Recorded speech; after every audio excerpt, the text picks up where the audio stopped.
neraka hawiyah. Hawiyah itu Bapak Ibu adalah disampaikan oleh Allah. Apa itu hawiyah? Wa ma adraka ma hiya? Narun hamiyah. Neraka yang sangat panas. Di sini disebut oleh Allah Subhanahu wa taala fa ummuhu. Ummu itu kan ibu. Qila ma'nahu fa huwa sakitun hawin bi ummi ra'sihi. Apa maknanya? Ada beberapa makna. Pertama, kata Imam Ibnu Katsir, disebut ummuhu karena nanti ketika seseorang jatuh dijerumuskan ke dalam neraka, maka yang pertama masuk neraka itu ubun-ubunnya. Jadi ubun-ubunnya inilah disebut dengan ummu. Jadi kepala, jadi terbalik, bukan kakinya dulu, tapi ummu ra'sihi ketika dimasukkan ke dalam neraka. Supaya bisa merasakan panasnya. Sebab kalau kaki dulu itu meskipun panas beda dengan ketika kepalanya, ubun-ubunnya. Na'udzubillah min dzalik. Makanya digunakan kata bi ummihi supaya yang menyala, yang merasakan itu otaknya. Karena apa? Karena disinilah yang mengendalikan perbuatan manusia. Orang mikir untuk berbuat jahat itu di sini, berbuat zalim juga di sini, mau ngakalin, menipu di sini, mau menzalim lain, otaknya di sini. Munculnya ide, gagasan-gagasan yang zalim kan di sini. Diakal-akalin aturan ini macam-macam. Semua ditafsirkan semaunya, tafsir sesat. Semuanya berujung dari sini. Maka didahulukan otaknya ini, yang ada otaknya itu sebagai bentuk balasan. Ya. Orang kan di dunia bisa ngakal-ngakalin, aturan diakalin, ditafsirkan macam-macam. Ya. Di pengadilan juga bisa diakalin, apapun bisa diakalin, bukti bisa diakalin. Itu semuanya berujung dari otak. Makanya kalau kejahatan itu ada istilah dicari apa?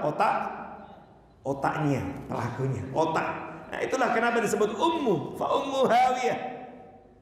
Supaya merasakan otaknya. Bismillahirrahmanirrahim. Assalamualaikum warahmatullahi wabarakatuh.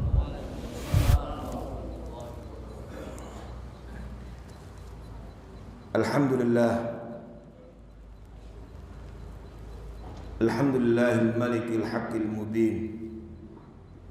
Wassalatu wassalamu ala nabiyil amin Sayyidina Muhammadin wa ala alihi wa ashabihi ajma'in. Amma ba'd. Faqala ta'ala fi kitabihil karim, a'udzu billahi minasy syaithanir rajim. Bismillahirrahmanirrahim. Al-qari'atu mal qari'ah. Wa ma adraka mal qari'ah. Yauma yakunu an-nasu kal farashil mabthuth. Wa takunul jibalu kal'ihnil manfush. Fa amma man thaqulat mawazinuhu fahuwa fi 'ishatir radiyah. Wa amma man khaffat mawazinuhu fa ummuhu hawiyah. Wa ma adraka ma hiya narun hamiyah. Sallallahu alaihi. Ummatul Quran, ma'asyiral muslimin wal muslimat, hafizakumullah. Alhamdulillah, kembali kita dipertemukan Allah Subhanahu wa taala untuk menikmati hidangan Maidatul Quran, hidangan ayat-ayat Allah Subhanahu wa taala. Semoga sebagaimana kita menikmati hidangan Al-Quran, mengkajinya, mentadabburinya, semoga kita semuanya nanti dapat menikmati hidangan balasan kebaikan yang kita lakukan pada hari kiamat nanti, sehingga kita semuanya semoga mendapatkan syafaat Al-Quran. Amin ya rabbal alamin. Kajian tafsir Ibnu Katsir kita kali ini yaitu giliran menafsirkan surat Al-Qari'ah. Al-Imam Ibnu Katsir rahimahullah dalam tafsirnya mengatakan suratul Qari'ah wa hiya makkiyah. Surat Al-Qari'ah ini makkiyah, yaitu turun sebelum Rasulullah sallallahu alaihi wasallam hijrah. Dan kalau kita baca ayat demi ayat memang bisa dipastikan makkiyah karena diantaranya adalah tema yang disinggung, tema besarnya adalah tentang hari kiamat. Tapi penyajian dan penjelasan Allah tentang hari kiamat di dalam surat ini berbeda dibanding dengan ayat-ayat yang lainnya. Al-Qari'ah adalah ismun min asma'i yaumil qiyamah. Maka Al-Imam Ibnu Katsir mengatakan Al-Qari'ah min asma'i yaumil qiyamah. Dia termasuk nama dari hari kiamat. Dan kalau kita perhatikan tadabburi di dalam Al-Qur'an, nama-nama hari kiamat itu banyak. Al-Imam Al-Qurtubi mengatakan semakin banyak sesuatu itu memiliki nama, itu menunjukkan kebesaran, kedahsyatannya, menunjukkan kebesaran dan kedahsyatannya. Maka ketika hari kiamat memiliki banyak nama, itu menunjukkan kedahsyatan hari ini, hari kiamat itu. Dan nama-nama hari kiamat itu memiliki karakter-karakter yang menunjukkan ciri dan keadaan serta huru-hara yang terjadi pada hari kiamat itu. Makanya namanya macam-macam. Di sini dinamakan Al-Qari'ah. Al-Qari'ah itu dari kata qara'a yakra'u. Qara'a yakra'u itu mengetuk. Jadi kalau kita mengetuk pintu, akra'ul bab. Nah, tapi di sini menunjukkan bahwa peristiwa yang terjadi pada hari kiamat mengetuk dan menggetarkan hati. Takra'ul qulub, menggetarkan hati, mengetuk hati. Diharapkan dengan informasi tentang hari kiamat ini manusia kemudian sadar dan mengisi kehidupan dunia untuk memperbanyak persiapan menghadapi hari kiamat. Maka memahami hari kiamat tidak sekedar kita fahami, tidak sekedar dimengerti, tapi dipersiapkan dengan memproduksi banyak kebajikan. Kenapa? Karena hari kiamat hari yang menggetarkan jiwa, hari pembalasan. Maka di lain kesempatan Allah menamakan hari kiamat dengan At-Tammah. Fa idza ja'atit tammatul kubra. Tammah itu artinya bencana.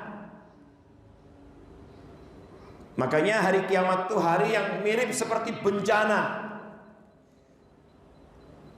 Hari yang menakutkan. Baru beberapa hari yang lalu kita ikut bersedih dengan gempa bumi yang menimpa mana Pak? Saudara kita di Cianjur, yang terasa sampai di Bekasi, di Jakarta, di Bandung juga terasa.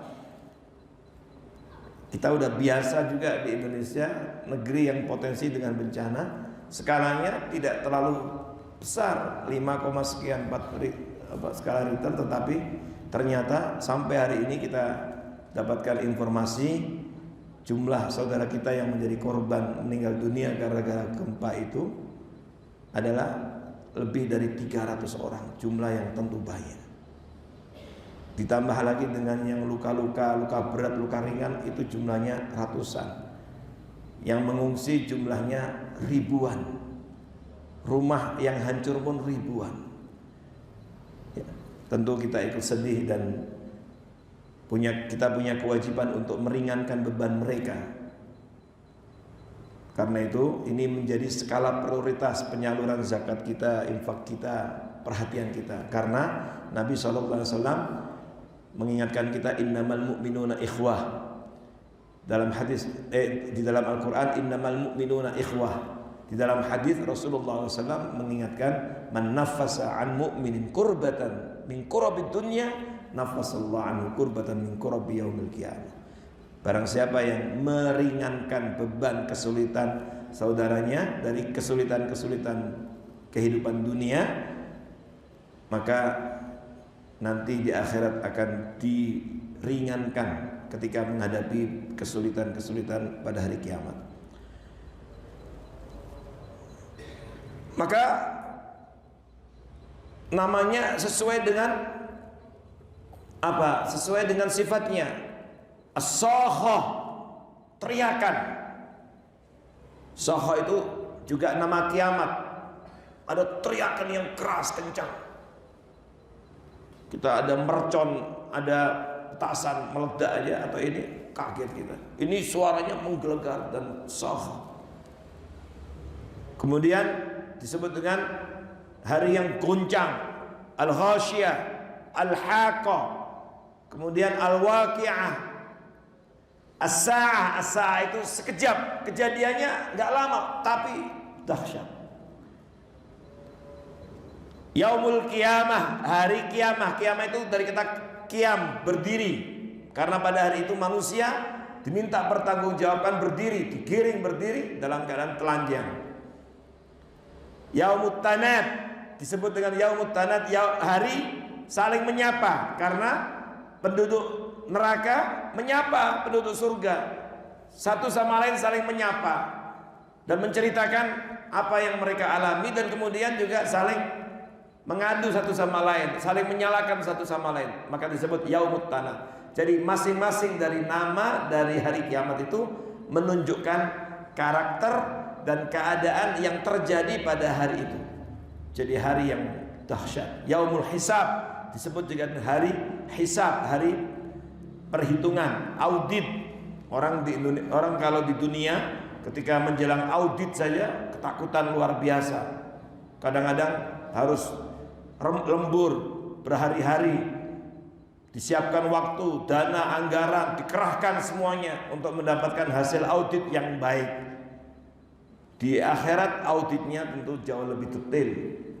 Nah, maka nama-nama dari hari kiamat itu yang begitu banyak disampaikan Allah dalam Al-Quran menunjukkan karakter dan sifat pada hari yang dahsyat itu. Di sini Allah Subhanahu wa taala sampaikan dengan nama Al-Qari'ah. Bismillahirrahmanirrahim. Al-Qari'ah, mal Qari'ah. Wa ma adraka mal Qari'ah. Sampai diulang 3 kali, nggak cukup sekali. Agar kita betul-betul perhatian. Karena hari kiamat itu hari yang mengetuk hati, hari yang menggetarkan hati. Thumma qala ta'ala mu'azziman amraha wa muhawwilan nash'ata li sya'niha. Kemudian Allah Subhanahu wa taala menyampaikan tentang kedahsyatan hari itu dengan bentuk pertanyaan yang sebenarnya nggak perlu dijawab. Al-Qari'ah. Mal Qari'ah? Apa itu Al-Qari'ah? Wa ma adraka mal Qari'ah? Tahukah kamu apa itu Al-Qari'ah? Ini pertanyaan yang nggak perlu dijawab, tapi pertanyaan ini diulang oleh Allah Subhanahu wa taala, kemudian ditampilkan, sudah ditanya mal Qari'ah, apa kiamat? Ditanya lagi wa ma adraka mal Qari'ah, menunjukkan kedahsyatannya, kebesarannya. Dan itu cara Al-Quran untuk menggugah hati kita untuk ingat tentang kedahsyatan hari ini. Sama seperti ketika kita membaca ayat tentang Lailatul Qadar, itu kan diulang juga, tapi itu menunjukkan keistimewaan, keagungan hari itu yang tidak boleh disia-siakan.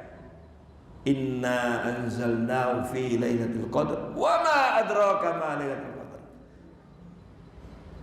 Bedanya kalau di sini wa ma adraka mal Qari'ah, supaya kita sadar tentang kedahsyatan hari kiamat itu. Kalau di sana wa ma adraka ma Lailatul Qadar, supaya kita sadar tentang keagungan dan keistimewaan malam Lailatul Qadar, sehingga jangan disia-siakan. Jadi dua-duanya sama-sama diingatkan untuk sadar. Wa ma adraka mal qari'ah. Kemudian Allah Subhanahu wa taala tafsirkan dengan ayat setelahnya. Ini yang dikenal dengan tafsirul Quran bil Quran. Jadi menafsirkan Al-Quran dengan Al-Quran. Jadi kita nggak perlu capek-capek cari apa itu Al-Qari'ah, karena Allah sudah sampaikan bahwa Al-Qari'ah itu adalah yauma yakunun nasu kal farashil mabthuth, yaitu pada hari itu manusia, bayangkan manusia, berat kita berapa? Ada yang 50 kilo, 60 kilo, 40 kilo, 70 kilo, 35 kilo. Pada hari itu kita yang berat seperti itu, pada hari kiamat itu kal farashil mabthuth. Bapak Ibu bayangkan dahsyatnya hari itu. Seperti belalang. Ya, faros itu belalang atau laron. Ya, karena di dalam ayat yang lain ka'annahum jaradum muntashir. Jarad itu belalang. Kalau sekarang yang binatang yang kalau ada yang lebih ringan seperti laron termasuk di situ. Laron. Al-mabthuth yang berterbangan. Coba lihat berat badan kita yang berat manusia yang luar biasa itu pada hari kiamat itu berterbangan. Itu kan menunjukkan kedahsyatan yang luar biasa. Kemarin kita dengar gempa bumi yang di Cianjur itu. Tadi pagi saya ketemu dengan salah seorang saudara kita yang habis dari sana. Cerita dari saksi-saksi itu, dia naik ke atas turun gini. Jadi goncangannya itu yang di Maluku, Palu dulu jauh lebih dahsyat lagi, lebih tinggi, kemudian jatuh gitu. Itu pun luar biasa dirasakan oleh saudara kita di sana, yang kita yang jauh juga merasakan. Semua panik, semua takut, semua khawatir. Hari kiamat itu jauh lebih dahsyat daripada itu. Dan kejadiannya bukan lokal, bukan regional, bukan nasional, tapi seluruh dunia. Idza zulzilatil ardu, seluruh dunia merasakan.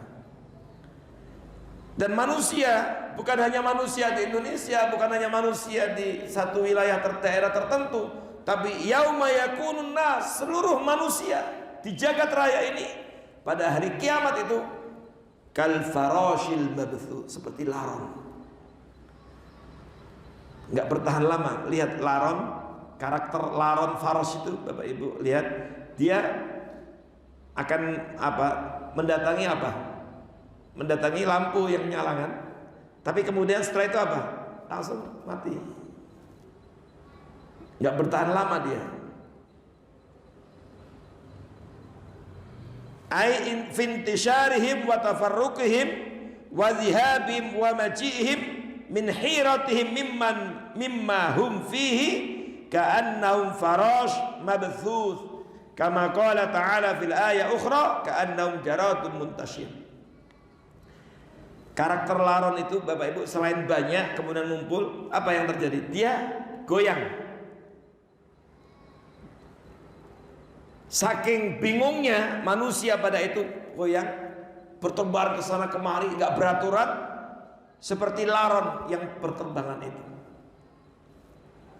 Makanya manusia pada hari itu bingung, ketakutan. Digambarkan dalam ayat yang lain, fa idza ja'atis sakhah yauma yafirrul mar'u min akhi. Saking bingungnya orang nggak peduli. Ada saudaranya, wa ummi wa abi, ada ibu, ada ayahnya, wa sahibatihi wa bani, ada pasangannya, istrinya, suaminya, anak-anaknya, nggak peduli. Itu menunjukkan kedahsyatan hari itu.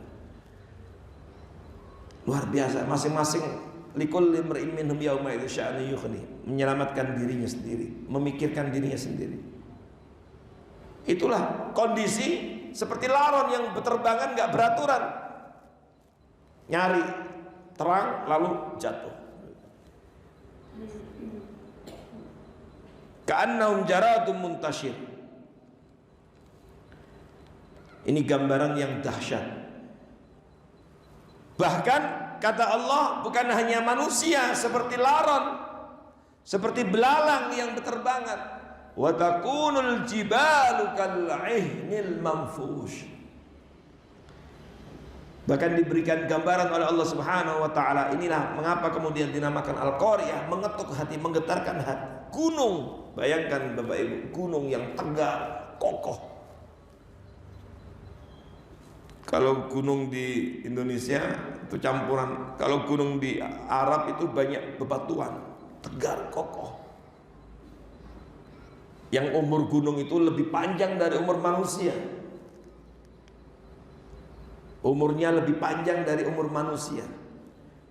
Gunung yang kokoh seperti itu saja, pada hari kiamat itu saking dahsyatnya hari itu, kal'ihnil manfush. Al-ihn itu yakni qad sarat ka'anna as-suf al-manfush alladhi qad syuri'a fi adh-dhihab wat tamazzuk. Kata Imam Ibnu Katsir, al-ihn itu seperti as-suf. As-suf itu kapas. Makanya ada baju suf terbuat dari kapas. Kapas yang ringan itu, bulu yang ringan yang dihambur-hamburkan. Coba lihat bulu kapas yang dihambur-hamburkan sana kemari. Gunung yang tegar, kokoh itu, gunung batu itu pun pada saat itu bergoncang, hancur.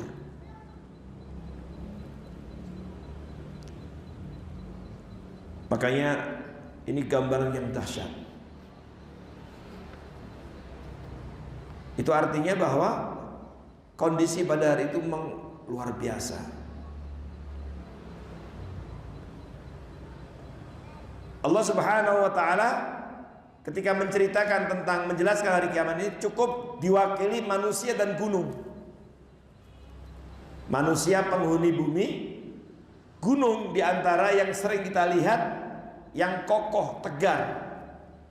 Makanya dalam bahasa Arab orang itu kalau kokoh itu disamakan seperti gunung. Mereka ini kokoh kal jibal. Orang Arab menyamakan seseorang yang kokoh pendiriannya, kokoh, tegar, itu seperti jibal, nggak tergoncang, konsisten, tidak diombang-ambing oleh urusan, oleh keadaan, dia tetap kokoh, tegar. Nah, jibal, pegunungan yang kokoh seperti itu pada hari itu seperti bulu beterbangan. Luar biasa dahsyatnya Bapak Ibu. Tentu saudara-saudara kita yang mengalami gempa bumi, gunung meletus, tentu kepanikannya lebih terasa. Tentu kita tidak mengharapkan itu. Kita berdoa semoga Allah angkat dari negeri ini beragam bencana dan malapetaka. Tapi sebagian saudara kita yang menjadi saksi itu memang ceritanya, mereka mengira bahwa hari ketika terjadi bencana itu seperti hari kiamat. Waktu tahun 2004 gempa bumi dan tsunami di Aceh, saya kesempatan berangkat ke sana dalam proyek IKADI kerjasama dengan Mingko Kesra waktu itu untuk recovery spiritual, healing, untuk memperkuat spiritual saudara-saudara kita yang menjadi korban gempa bumi dan tsunami di Aceh yang jauh lebih dahsyat lagi, yang luar biasa. Jadi berita dunia kan waktu itu. Korbannya juga puluhan ribu. Sehingga banyak saudara-saudara kita yang tinggal di barak-barak yang down, mentalnya down, sehingga perlu recovery mental spiritual. Sebagian saudara kita sibuk untuk membantu dalam kaitan recovery building bangunan ini. Nah, kita juga mengirim beberapa dai. Waktu itu jumlahnya besar, 200-an lebih dai kita kirim dalam rangka recovery spiritual, mendampingi saudara-saudara kita yang tinggal di barak-barak itu untuk ditaujih, diarahkan untuk menerima takdir Allah dengan ikhlas dan seterusnya. Nah, itu ada seorang di antara saudara kita yang menjadi korban, dan kemudian orang tuanya, saudaranya semuanya habis. Dia juga menceritakan persis seperti itu. Dia bilang katanya, Ustaz, saya kira hari itu hari kiamat, karena dia sendiri terlempar melewati 2 atau 3 kampung. Terlempar 2 atau 3 kampung, karena itu kan kejadiannya pagi pada saat orang sedang nyantai di rumah. Makanya korbannya besar karena kebanyakan orang masih di rumah. Dia sendiri terlempar, tapi alhamdulillah masih hidup. Allah takdirkan hidup. Yang lain habis. Dia cerita juga sama. Dia mengira itu hari kiamat, padahal hari kiamat jauh lebih dahsyat. Wa takunul jibalu kal'ihnil manfush. Al-'ihn as-suf.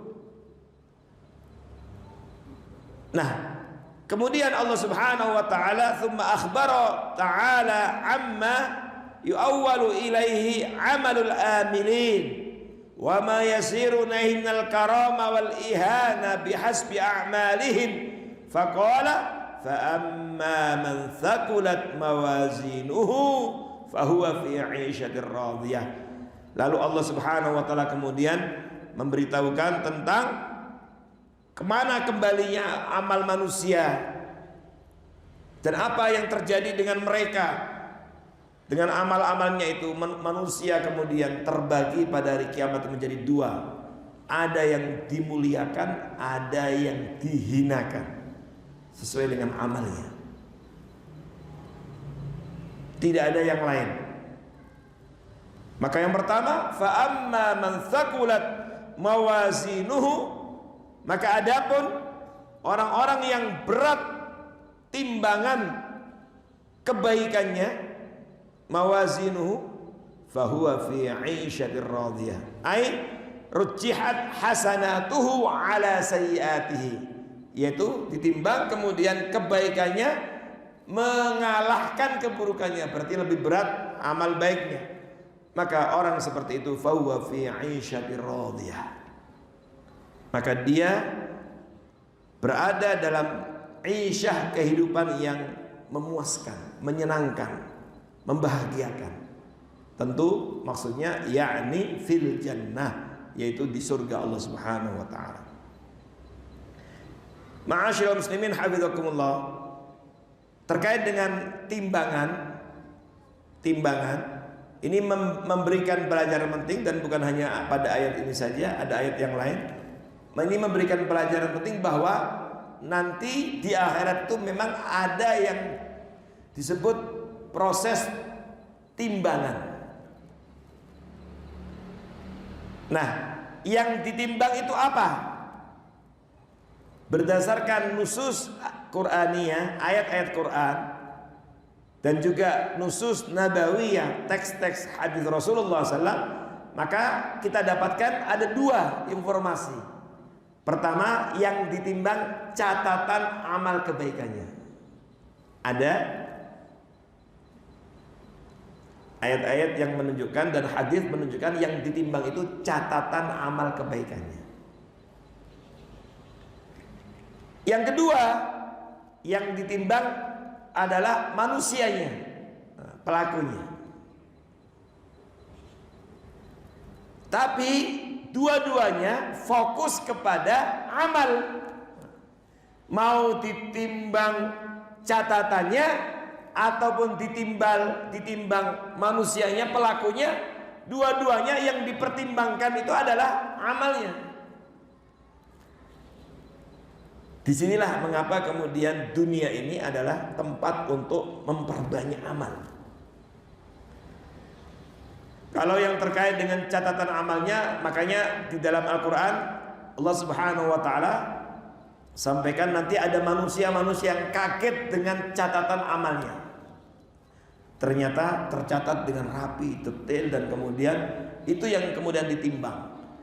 Maka ketika ditimbang lalu thaqulat mawazinu, berat kebaikannya, banyak amalnya, maka fahuwa fi 'ishatir radiyah, berat kebaikannya, hasanatuhu ala sayyiati, daripada keburukannya, maka orang seperti ini berada dalam kehidupan yang menyenangkan, membahagiakan. Radiyah itu menyenangkan, membahagiakan.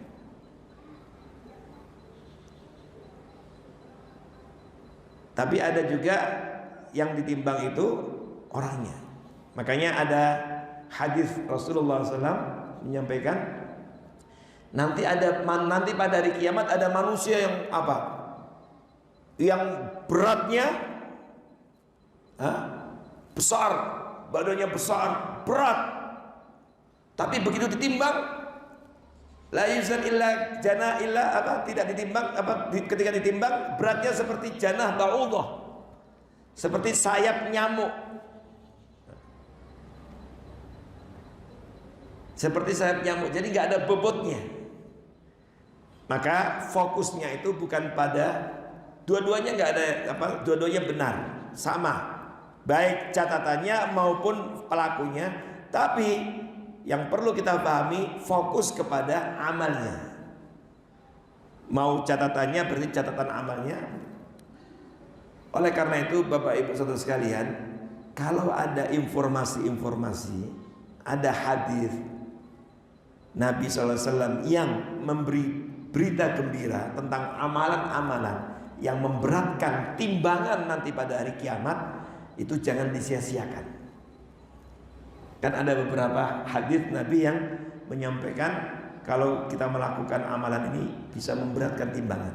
Misalnya contohnya amalan yang tidak banyak menguras tenaga, Bapak Ibu bisa lakukan di mana saja, dalam kendaraan, ketika lagi mau belanja, mau mana, yaitu kalimatani. Ada kata Nabi dalam hadis sahih, kalimatani, ada dua kalimat, habibatani ilar rahman, sangat dicintai oleh Allah,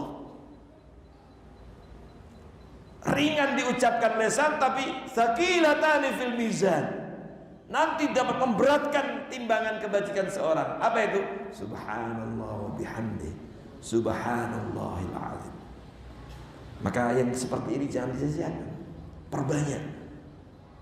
Jalan ke masjid, subhanallah bihamdi, subhanallah. Pulang ke masjid, subhanallah bihamdi, subhanallah. Mau berangkat kantor, subhanallah bihamdi, subhanallah, subhanallah. Coba perlu berapa lama Bapak Ibu kita mengucapkan subhanallah bihamdi, subhanallah azim? Dalam 1 menit saja berapa yang sudah kita ucapkan? Maka yang seperti ini, info seperti ini penting untuk diamalkan.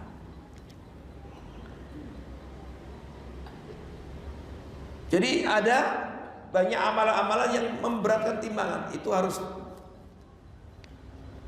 diprioritaskan, jangan disia-siakan, jangan dilalaikan. Fahuwa fi 'aisyatir radiyah, orang seperti ini dia berada dalam kehidupan yang menyenangkan. Bapak Ibu, yang namanya kehidupan itu ada yang menyenangkan, ada yang tidak menyenangkan. Di dunia misalnya ada orang yang keluarganya menyenangkan, mungkin ada yang punya istri menyenangkan, punya suami menyenangkan, ada anak yang menyenangkan, pekerjaan menyenangkan, ada urusan-urusan yang menyenangkan. Ketika di kantor, di tempat kerja juga ada yang menyenangkan, ada dan seterusnya. Tapi ada juga di dunia ini kita juga menghadapi sesuatu yang kadang-kadang nggak menyenangkan. Ada juga keluarga yang punya keluarga tapi keluarganya nggak menyenangkan, anaknya nggak menyenangkan, suami istrinya nggak menyenangkan. Ada orang yang dapat kerja tapi pekerjaannya nggak menyenangkan, punya uang nggak menyenangkan. Jadi ada beberapa hal yang menyenangkan, ada yang tidak menyenangkan. Hidup di dunia begitu. Ada yang menyenangkan, ada yang tidak menyenangkan. Ada kegiatan-kegiatan menyenangkan, ada yang tidak menyenangkan. Tapi nanti di akhirat, bagi orang yang selama di dunia melakukan banyak kebaikan, lalu ketika ditimbang berat timbangan amal kebajikannya mengalahkan keburukannya, di akhirat semua kehidupannya menyenangkan. Gak ada yang gak menyenangkan. Karena yang namanya surga itu nggak ada yang menyenangkan. Maka dia wajahnya berseri-seri. Yauma tabyaddu wujuh wa taswaddu wujuh. wajahnya berseri-seri, senang, bahagia, ngobrol, nyantai. Makanya di dalam ayat yang lain digambarkan bagaimana tidak menyenangkan. Di antaranya innal muttaqina fi jannati wa na'im fakihina bima atahum rabbuhum wa waqahum rabbuhum 'adzabal jahim kulu washrabu hani'an bima kuntum ta'malun muttaqiina 'ala sururin masfufa, bertelekan kemudian rapi, ngobrol ini. Semua menyenangkan, nggak ada di surga itu yang tidak menyenangkan. Dan itu adalah balasan karena selama di dunia dia memanfaatkan dengan banyak beramal, yang terkadang ketika beramal soleh itu ujiannya juga berat. Dia lawan kemalasan, dia lawan nafsu, syahwat, tapi dia respon panggilan Allah, dia semangat melakukan kebaikan. Maka nanti di akhirat dia akan mendapatkan fahuwa fi 'ishatir radiyah, kehidupan yang menyenangkan. Nggak ada yang nggak menyenangkan. Di dunia saja orang kadang-kadang sudah berkecukupan makan minum, kadang-kadang ada juga makanan minuman yang nggak menyenangkan, tapi di akhirat tidak. Inilah gambaran surga yang luar biasa. Wa amma man khaffat mawazinuh fa ummuhu hawiyah. Sebaliknya, nanti ada manusia yang ringan timbangan kebajikannya. Ringan timbangan kebajikannya ini udah keterlaluan. Ya. Ringan timbangan kebajikannya. Ini manusia yang sudah terlalu. Kenapa Bapak Ibu? Karena dalam konsep Islam yang diajarkan Allah dan Rasulnya, ketika kita melakukan kebaikan itu diberi pahala berapa? 10 kali lipat. Bahkan bisa 700 kali lipat. Bapak Ibu setiap hari infak 1.000 rupiah. Mathalul ladzina yunfikuna amwalahum fi sabilillah kamathali habbah ambata sab'a sanabila fi kulli sumbulatin mi'atu habbah. Sampai 700 kali lipat. 1.000 seperti 700.000. Dan wallahu yudha'ifu liman yasha. Allah melipat gandakan pahala. Bahkan bisa lebih daripada itu. Balasannya di luar prediksi estimasi, yang mungkin bisa berkali-kali lipat. Di luar prediksi. Setiap hari sholat, baca Quran, birrul walidain, sedekah, berbuat baik, menyenangkan orang lain, membantu orang susah, memperhatikan anak yatim, membaca Al-Quran, zikir. Ini semua kebaikan yang pahalanya 10 kali lipat, bisa lebih daripada itu. Makanya kalau nanti di akhirat ada orang kok ditimbang kebaikannya, ternyata keburukannya atau timbangan kebaikannya ringan, yang berat justru keburukannya. Ini manusia yang sudah terlalu, benar-benar bobrok, benar-benar gak mengenal kebaikan. Hidupnya hanya selama hidupnya, hari-harinya diisi hanya dengan kemaksiatan, keburukan. Dan ini bahaya. Makanya Nabi SAW ingatkan kita untuk tidak pernah menyia-nyiakan kebaikan, menyia-nyiakan kesempatan untuk mengukir kebaikan. Setiap subuh kita bangun, sebelum subuh sholat subuh, berangkat ke tempat kerja. Selama perjalanan kita bisa melakukan banyak kebaikan, zikir, baca doa pagi, sore. Dan bagus dibiasakan tiap hari sedekah berapapun nilainya. Karena setiap pagi itu ada 2 malaikat yang selalu mendoakan. Yang malaikat satu mendoakan orang yang rajin berinfak. Berapapun, berangkat ke masjid bawa uang setiap hari, didoakan oleh malaikat. Ada malaikat yang berdoa, Allahumma, ya Allah, a'tihi, ya Allah balaslah orang yang berinfak. Allahumma a'ti munfiqan khalafa, berikan balasan bagi orang yang berinfak, balasan malaikat yang mendoakan. Tapi kalau ada orang yang pelit, didoakan juga oleh malaikat, Allahumma ati mumsikan talafan. Itu setiap hari. Makanya harus jadi tren, jadi kebiasaan. Dimanapun tanam kebaikan. Baca Quran jangan lupa tiap hari selalu baca. Satu huruf yang kita baca itu, kata Nabi, 10 kebaikan. Satu huruf. Kalau bapak ibu membiasakan membaca Al-Quran, satu halaman Quran pojok saja setiap hari. Kalau lah enggak separuhnya, tapi jangan pernah lupa setiap hari. Iringi hari-hari kita dengan baca Al-Quran, baca sholawat, zikir. Setiap habis sholat jangan lupa zikir, tasbih, baca ayat kursi. Terus birrul walidain, banyak kebaikan. Jadi kalau wa amma man khaffat mawazinu, kalau ada orang pada hari kiamat kok ringan timbangan kebajikannya, ini karena satu kebaikan, satu amal soleh di dalam Islam Allah janjikan asyur amthaliha, 10 kali lipat, bahkan bisa berkali-kali lipat. Jadi harusnya kalau ditimbang, apalagi Ramadan, Masya Allah semakin berkali-kali lipat, harusnya banyak. Ini berarti kalau ada yang ringan timbang itu sudah terlalu. Oleh karenanya, karena sudah terlalu, fa ummu hawiyah, maka tempat kembalinya adalah hawiyah, neraka. Ya. Neraka hawiyah. Hawiyah itu Bapak Ibu adalah disampaikan oleh Allah. Apa itu hawiyah? Wa ma adraka ma hiya? Narun hamiyah. Neraka yang sangat panas. Di sini disebut oleh Allah Subhanahu wa taala fa ummuhu. Nah, ummu itu kan ibu. Qila ma'nahu fa huwa sakitun hawin bi ummi ra'sihi. Apa maknanya?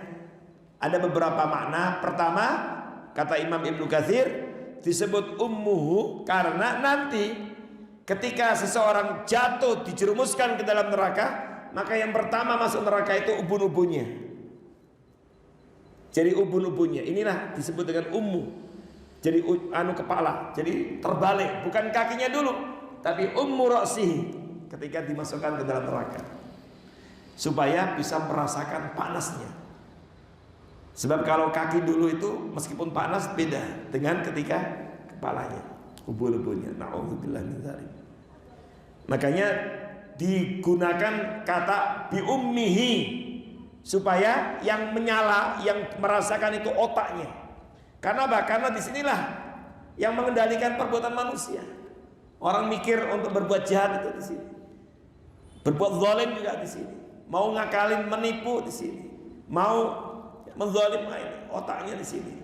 Munculnya ide, gagasan-gagasan yang zalim kan di sini. Diakal-akalin aturan ini macam-macam. Semua ditafsirkan semaunya, tafsir sesat. Semuanya berujung dari sini. Maka didahulukan otaknya ini, yang ada otaknya itu sebagai bentuk balasan.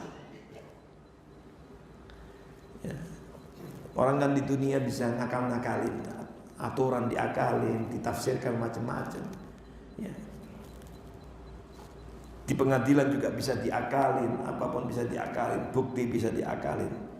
Itu semuanya berujung dari otak. Makanya kalau kejahatan itu ada istilah dicari apa? Otaknya, pelakunya, otak. Nah, itulah kenapa disebut ummu, fa ummu hawiyah. Supaya merasakan otaknya. Kemudian ada juga maknanya yahwi finnari ala rasi. Ada lagi memberikan makna wakila ma'nahu fa ummuhu, disebut ummu karena ibu itu apa? Ibu itu tempat orang mendatangi untuk mendapatkan ketenangan, tempat orang melampiaskan ya, curhat dan seterusnya.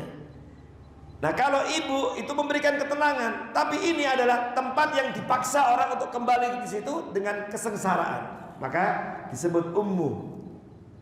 Diambil kata ummu sebagai tempat untuk dijerumuskan ke dalamnya bukan ketenangan yang didapat, tetapi kesengsaraan, kerugian. Nah, yang jelas dia adalah tempat kembali, yakni ummuhu yarji'u ilaiha, ya'wi ilaiha. Orang kalau kemana-mana kembali ke orang tua.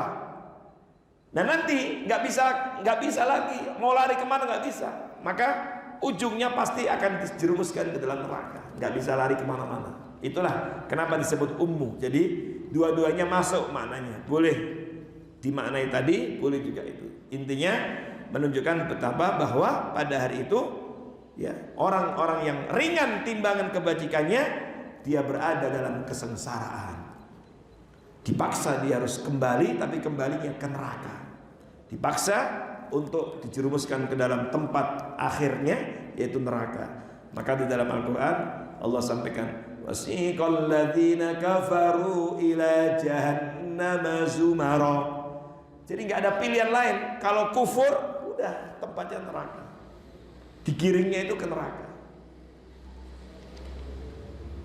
Tapi kalau beriman, bertakwa, wasiqal ladzina taqaw rabbahum ilal jannati zumara fa ummuhu hawiyah wa ma adraka ma hiyah. Kembali, wa ma adraka ma hiyah. Ini pertanyaan menunjukkan litta'zim.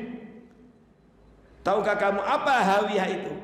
Jadi menunjukkan litta'zim, menunjukkan kedahsyatan, kebesaran dan siksa yang dahsyat yang dimiliki oleh neraka itu. Maka Allah sampaikan dengan pertanyaan yang tidak perlu dijawab, karena ini menunjukkan litta'zim, menunjukkan kedahsyatan neraka itu. Wa ma adraka ma hiya narun hamiyah. Ahawiyah itu adalah neraka yang sangat panas. Panas dan dipanaskan. Sampai hari ini sudah ada neraka itu. Dan sampai hari ini terus dibakar. Tidak pernah mati api neraka itu. Terus membakar. Nanti pada hari kiamat baru dia menerima manusia-manusia yang dijerumuskan ke dalamnya. Kalau mati, Bapak Ibu, kalau masa menyalakan api di tungku atau menyalakan api di panci tempat masak, itu panas ketika nyala. Begitu mati tentu berkurang panasnya. Kalau neraka tidak, sekarang sudah ada dan sekarang dipanaskan terus supaya semakin panas, semakin panas. Makanya 70 kali lipat panasnya api dunia. Na'udzubillahi min dzalik. Narun hamiyah. Neraka hawiyah itu adalah narun hamiyah, neraka yang menyala-nyala.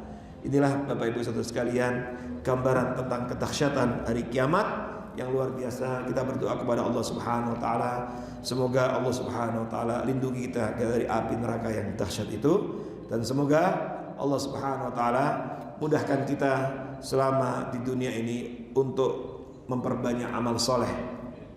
Dan setiap ada kesempatan untuk beramal soleh, kata Nabi, jangan ditunda-tunda, karena ada banyak hal yang menjadikan kita tertunda. Kadang-kadang sakit membuat tertunda, kadang-kadang ada kesibukan membuat tertunda. Maka harus kita maksimalkan, iringi kehidupan kita dari sejak bangun tidur sampai bangun tidur kembali. Kebaikan dan amal soleh apapun yang bisa kita lakukan, hendaknya jangan disia-siakan. Semoga kita semuanya termasuk orang-orang yang nantinya ditimbang pada hari kiamat berat timbangan amal kebajikannya, dan kita mendapatkan kehidupan ma'isyatir radiyah. Amin ya rabbal alamin. Inilah yang bisa kita sampaikan. Karena sudah adzan, kita tutup sampai di sini. Kita akhiri dengan baca doa kafaratul majlis. Subhanakallahumma wa bihamdika asyhadu an la ilaha illa anta astaghfiruka wa atubu ilaik. Aqulu qawli hadza astaghfirullah li wa lakum wa fawqa kulli dhi'in 'alim. Wallahu al-muwaffiq ila aqwamit thariq. Wassalamu alaikum warahmatullahi wabarakatuh.